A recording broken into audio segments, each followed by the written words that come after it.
State's website on the initiative, referendum, and referral. Anybody can go look at it. It is petition number 301. But for the sake of this debate, I'm happy to answer that question.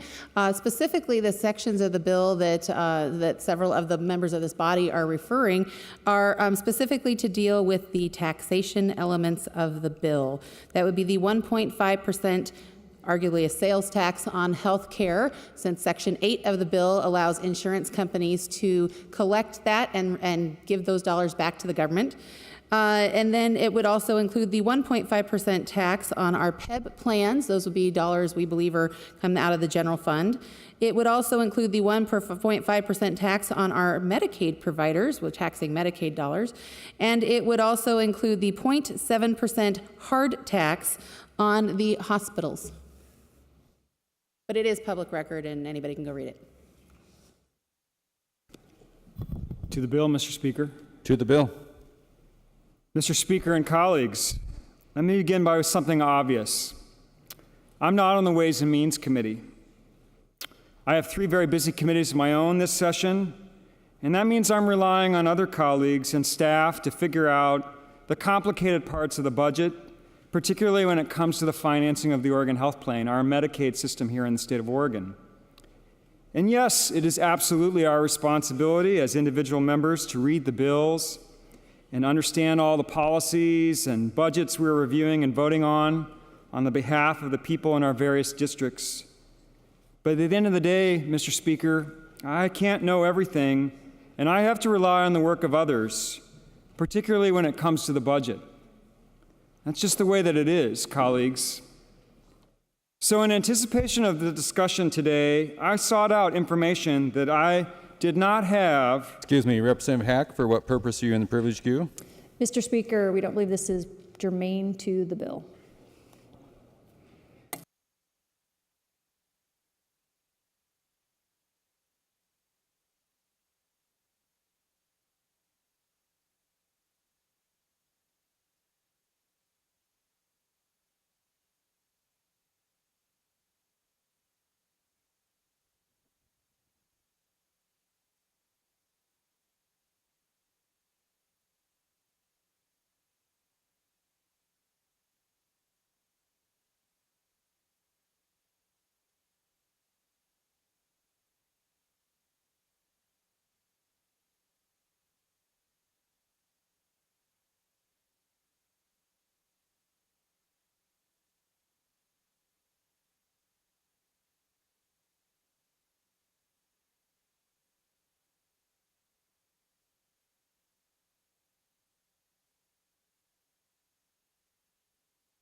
So the ruling will be that it is germane to the bill, as this tax does impact those other pieces of legislation.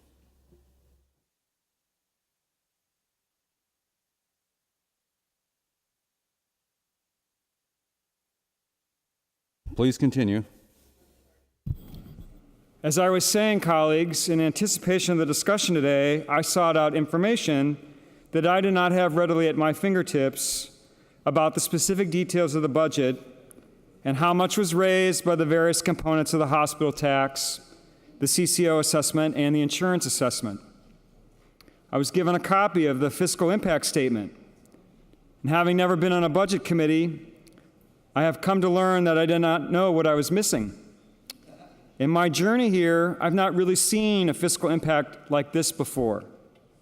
Most of my bills do not cost a lot of money, and those that did this particular session did not advance.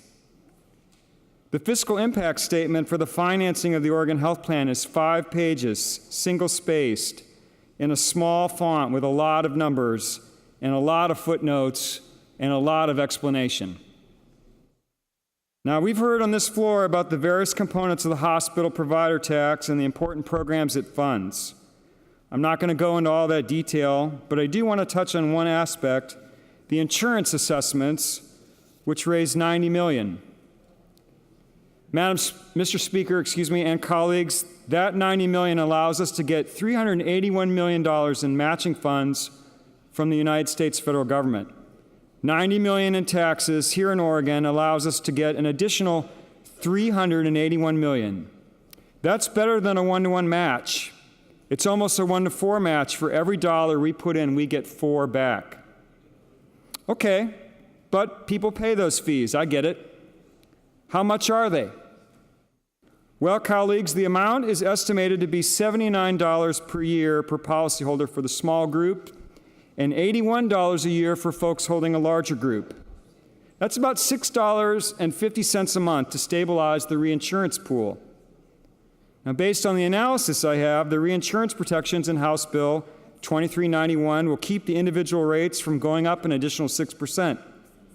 A 1.5% premium tax to help avoid an additional increase of 6%. That also seems like a pretty good deal to me.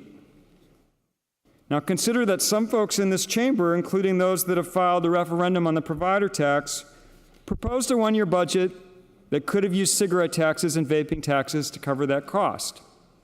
Their proposal did not prevail, Mr. Speaker, and I don't believe the numbers added up, and that's why we have the approach in House Bill 2391 instead. All the different provider taxes are worth $599 million and create a federal match for our state that's worth $1.8 billion. If the opponents of this approach succeed in gathering enough signatures, this financing goes on hold until the election is held. A long delay would be devastating. And if voters overturn this law, this is what's at stake. We might have to eliminate the ACA expansion population from the Oregon Health Plan, provide for 50 less different medical services on the prioritized list, eliminate dental coverage, eliminate addiction services, close the Junction City Hospital, eliminate inflationary roll-ups for providers, or roll back on our commitment to cover all kids should we pass that bill. The legislative process, Mr. Speaker, is about working things out and coming to a conclusion that a majority can live with. It's not easy, but that is our system. Often it's bipartisan. Sometimes it's not. People are free to try to have their own view of the world prevail. And ultimately, if they don't succeed, Representative Gorsuch yields. Ultimately, if they don't succeed, Mr. Speaker, they have the right to vote no. That's our system, as imperfect as it is. Now, colleagues, there are members of this chamber who did not prevail in the debate on this issue, and they filed a referendum to overturn House Bill 2391. I'm very concerned that those members are about to potentially jeopardize the health care of hundreds of thousands of Oregonians. Because of that concern, Senate Bill 229 seems like a responsible response. The representative from West Linn and Tualatin has every right to gather signatures and refer something to the ballot. That is sacrosanct and is still preserved by this bill. My hope is that the ensuring campaign is based on facts and reasonable conversations. I hope that voters will agree that House Bill 2391 is sound policy and that protecting health care and lowering insurance premiums is a priority. But if their campaign convinces the voters otherwise, it seems most prudent to allow those of us that are here on this floor, charged with dealing with the aftermath of that election, the time we need in the February session to figure out what to do in response to that initiative. As amended, Senate Bill 229 honors the constitutional rights of voters, and it gives us the room that we need to come up with another plan or a way to scale all this back, should it be that that's what voters ask us to do. I have to be honest, Mr. Speaker and colleagues, that I hope that this whole thing is not going to be needed. To quote the representative from West Linn and Tualatin, just because you can, it doesn't necessarily mean that you should. And with that, I urge a yes vote on the amended version of Senate Bill 229.